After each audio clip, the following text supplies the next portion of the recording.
Halo semua, selamat datang pada video kelompok 12 yang terdiri dari saya sendiri yaitu Muhammad Fahtiawari dengan NIM 515220044 dan teman saya yang pertama yaitu Felix Jevanya dengan NIM 515220014 dan teman saya yang kedua yaitu Gera Theodorus dengan NIM 515220015.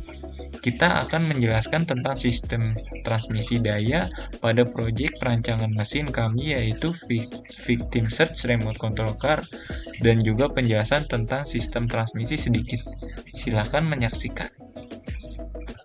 Apa sih itu sistem transmisi?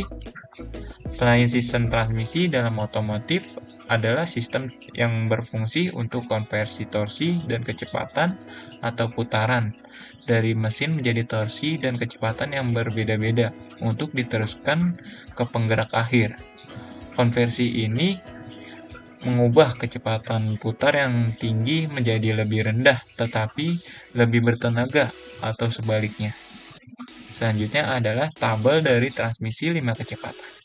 Gear yang pertama dengan rasio gearnya 3769 dengan RPM poros keluar transmisinya yaitu 1167. Gear yang kedua yaitu dengan rasio gearnya 2049 dengan RPM poros keluar transmisinya yaitu 2147. Gear yang ketiga yaitu dengan rasio gearnya 1457 dengan RPM poros keluar transmisinya yaitu 3020.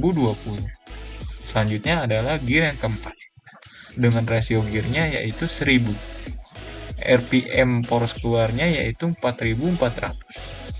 Gear yang kelima dengan rasio gearnya yaitu 0,838 dengan RPM yang keluarnya yaitu 5251. Selanjutnya adalah latar belakang. Daya merupakan jumlah usaha yang dilakukan tiap satuan waktu. Ada banyak cara untuk menyimpan atau menghasilkan daya, tetapi semua itu akan berguna tanpa transmisi untuk mengirimkan daya dari sumber ke tempat yang diperlukan dalam bentuk yang digunakan. Halo semuanya, nama saya Felix, NIM saya 515220014. Jadi pada hari ini saya akan menjelaskan sedikit mengenai perhitungan-perhitungan pada elemen mesin di proyek perancangan mesin ini. Jadi proyek perancangan mesin kami menggunakan beberapa elemen mesin yang utama, ada motor listrik, ada poros, ada sprocket, dan juga ada bearing atau bantalan. Nah, untuk sistem transmisi sendiri akan dimulai dari motor listrik. Kita akan mencari beberapa komponen utamanya yaitu putaran motor listrik serta daya yang diperlukan. Lalu yang kedua akan dilanjutkan ke poros. Nah, poros ini ada beberapa komponen pentingnya lagi, ada momen rencana yang diperlukan, ada tegangan geser dari si poros, dan juga diameter porosnya itu sendiri.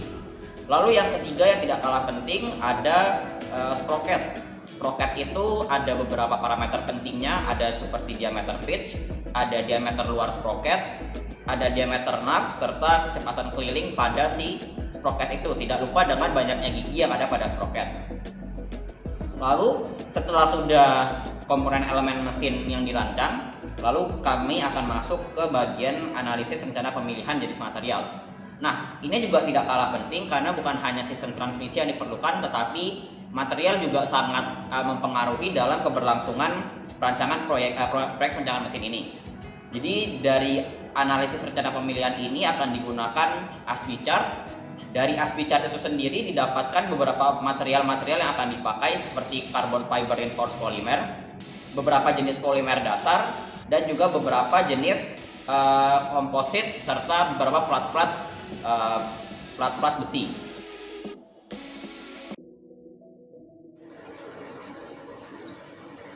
Perkenalkan, nama saya Gera Theodorus, NIM 515220015. Saya akan menjelaskan bagian berikutnya. Macam-macam sistem transmisi yang dipakai di produk PPM kami adalah yang pertama, poros.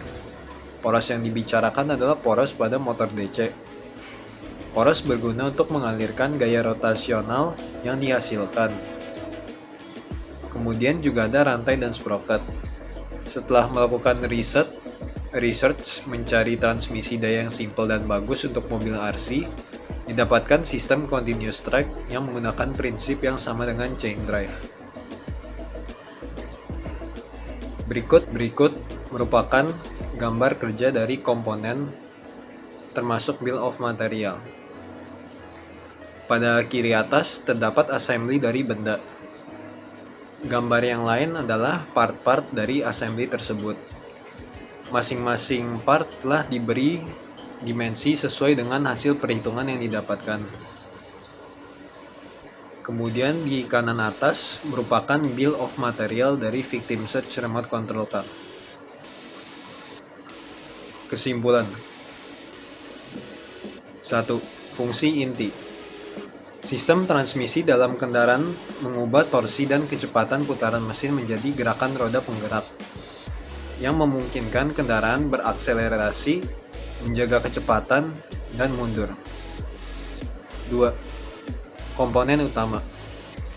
Sistem transmisi yang utama dan sering kita temui sehari-hari adalah roda gigi, sprocket, puli, yang dapat dipakai untuk meneruskan daya. 3. Pemeliharaan penting. Pemeliharaan rutin seperti penggantian oli transmisi dan perawatan komponen transmisi lainnya adalah kunci untuk menjaga kinerja operasional dari kendaraan dan mencegah kerusakan. Sekian dari penjelasan kelompok kami. Terima kasih. Sampai jumpa.